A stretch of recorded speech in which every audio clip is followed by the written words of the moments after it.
Hi there. Warm welcome to you. Two new stories for you. Firstly, a controversial draft law has been submitted to the House of People's Representatives.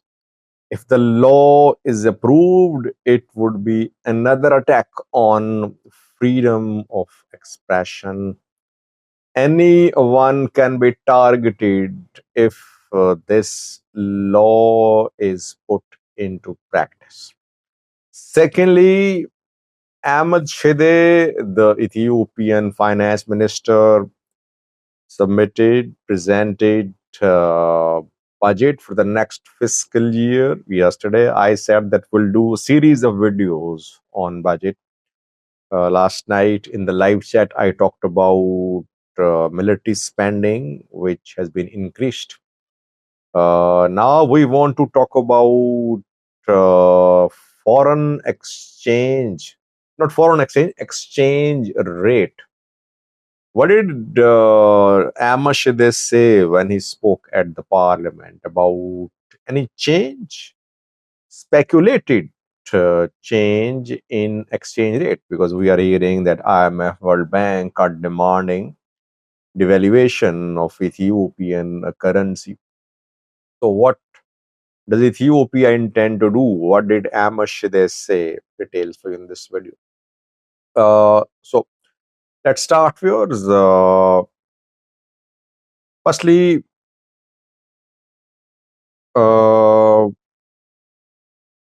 a new law has been submitted at the House of People's Representatives by the government. Obviously, if the law is approved, it would be a huge attack on freedom of expression. Such laws are in place, by the way, in some countries, but in some emergency like situations, such laws are passed and implemented mainly. The law is about giving authority to Ethiopian institutions to intercept communications. Intercept communication means that people's mobiles, other devices, laptops, etc. Then the authorities will have the power to hack or to look into the details of communication data of mobile phone users, laptop users, other users of internet. Government says that this move is being made to combat terrorism, and only those who are suspected of financing terrorism or linked with terrorism, they'll be targeted. Important thing is that already a similar law is in place in Ethiopia. But for that, I think the authorities, the law enforcement agencies need court's permission. If courts permit, then obviously the authorities are empowered to record or to look into the communications generating from a mobile phone, laptop, etc. Now, the government does not want courts intervention. It wants the government bodies to have full authority. That without court order, they can intercept communications. That's why we're saying it's an attack on freedom of expression, keeping in view how government departments work in Ethiopia. Obviously, this law will be exercised by the Ethiopian intelligence agency, Ethiopian security agencies. Ethiopian security agencies are already above law.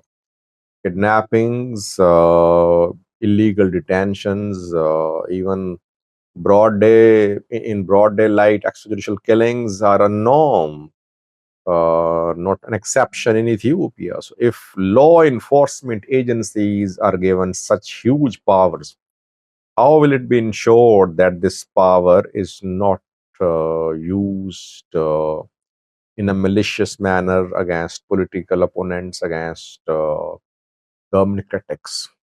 Let's see, the law is being discussed at the parliament, so we'll see what happens. But we know that Ethiopian House of Representatives is a rubber stamp sort of house, because when the Council of Ministers makes a decision, the decision is generally approved by the House. Uh, did Council of Ministers approve this draft law about interception of communication? I don't know. Don't know about it. Few days ago, we saw that another law was being considered about giving powers to Ethiopian Immigration Authority, put people's names in exit control list without any order from court. Why is that Ethiopian government is trying to just throw courts out of the process? Courts are already very weak in Ethiopia. They are not very powerful. They're not independent. They're under the thumb of the government. Whatever is left in terms of their powers, in terms of their control on executive, is also being removed by the government. Secondly, viewers, exchange rate. Birr to dollar exchange rate. Is it going to be changed? Is Ethiopia going to devalue Birr? Because for months we have been hearing IMF, World Bank have been demanding devaluation of Birr. It's not a secret, by the way. They want liberalization of economy. Liberalization means that they want Ethiopia to open up its economy to foreign investors. And that is what is happening, that Ethiopia has opened the economy to foreign investors in retail, import, export, wholesale, real estate sectors. Now foreign investors can buy, they can invest like local investors. So liberalization is underway. Second demand by IMF and World Bank is is exchange rate change. They want devaluation of Birr, around 50-60% devaluation. Ethiopia hesitant to devalue Birr, because if Birr is devalued, obviously it will lead to increase in inflation. Food prices will rise. To just 2 days, I did a video about World Food Program. World Food Program is raising questions about likely devaluation of Birr, saying that if Birr is devalues, more people will become dependent on aid, food aid. So that is why WFP is warning, it seems, indirectly against devaluation of Birr. What did Amashide say when he delivered a speech at the parliament? Because questions were asked about devaluation of Birr. Some MPs raised questions. They said that government should be careful. Devaluation of Birr will have serious consequences for common man in Ethiopia. Well, Amashida did not directly say that there will be no Birr devaluation. He did not say that. But in veiled terms, he dismissed rumors about huge Birr devaluation. He said that steady exchange rate is one of the objectives of the government. It means that the exchange rate will remain steady in the next fiscal year. That is what we can conclude. Or there could be minor change in the exchange rate. This is what Amish says. It means that either Ethiopia will be able to convince IMF and World Bank for a bailout package without devaluing Birr, or Ethiopia has found some alternative sources of financing. Amashide was in Qatar this week. He sent a special message. He delivered a special message from Ethiopian Abiy to Emir of Qatar. Ethiopia in talks with Saudi Arabia and UAE too. It wants a few billion US dollars from these countries. Maybe there is hope for Ethiopia. That's from somewhere Ethiopia will get hard cash in the form of a few billion US dollars. It won't have to devalue Birr. That is why Amashide is saying that the Birr value will remain steady. Let's see what happens. Thank you for watching.